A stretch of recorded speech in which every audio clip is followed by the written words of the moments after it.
News में आपका इस्तकबाल है। मैं हूं आपका दोस्त मोहम्मद जावेद। हम रखिए खबरों पे नज़र, आप रखिए खबरनामे पे नज़र।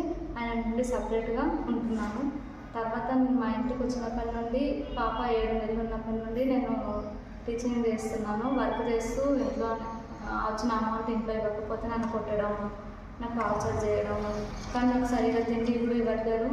మా పాపను మాత్రం చాలా హీనంగా చూస్తున్నారు. తల్లి ఉన్నా లేనట్టే అయిపోయింది. తండ్రి లేడు అని ఎన్నోసార్లు అని బాధ పెట్టిండు పాపని కూడా.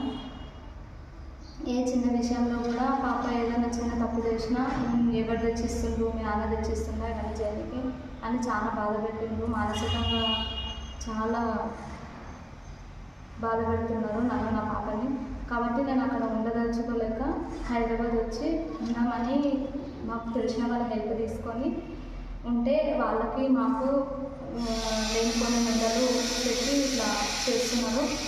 ఎవరు హెల్ప్ తీసుకున్నా వాళ్ళకి నాకు ఏదో ఎక్కడింది అన్నట్టు మాట్లాడి చేస్తున్నారు. సిటీకి వచ్చి నేను బ్రతకాలనుకున్నప్పుడు వచ్చి నన్ను కొట్టి తీసుకెళ్ళిండ్రు. పోలీస్ వాళ్ళు కూడా నాకు అప్పుడు ఏం సపోర్ట్ చేయలేరు. మాకు తెలిసిన ఒక డిపార్ట్మెంట్ ఆయననే రౌడీ వాళ్ళని తీసుకొని వచ్చి మరీ కొట్టించి మా ఫొటోస్ తీసుకొని చేసి ఇబ్బంది పెట్టేసాను చాలా.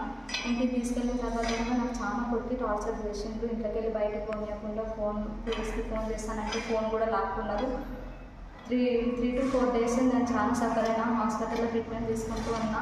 నాకు ఎవ్వరు హెల్ప్ లేదు అసలు. అక్కడ ప్రొటెక్షన్ అనేది లేదు నాకు మా ఇంట్లో. నాకు నా పాపకైతే చాలా ఇబ్బంది పెడుతున్నారు. ఇప్పుడు దయచేసి నేను మళ్ళీ వచ్చి బ్రతకాలనుకుంటున్నా. అక్కడ మాత్రం నేను ఉండలేను, నన్ను చంపేస్తారు వాళ్ళు. నేను సిటీకి వచ్చి బ్రతకాలనుకుంటున్నా. నా పాప ఉంది, నా పాపను మంచిగా చదివించుకోవాలి, దానికి ఒక మంచి జీవితాన్ని ఇవ్వాలని నేను అనుకుంటున్నాను. కాబట్టి ప్లీజ్ నాకు హెల్ప్ చేయండి.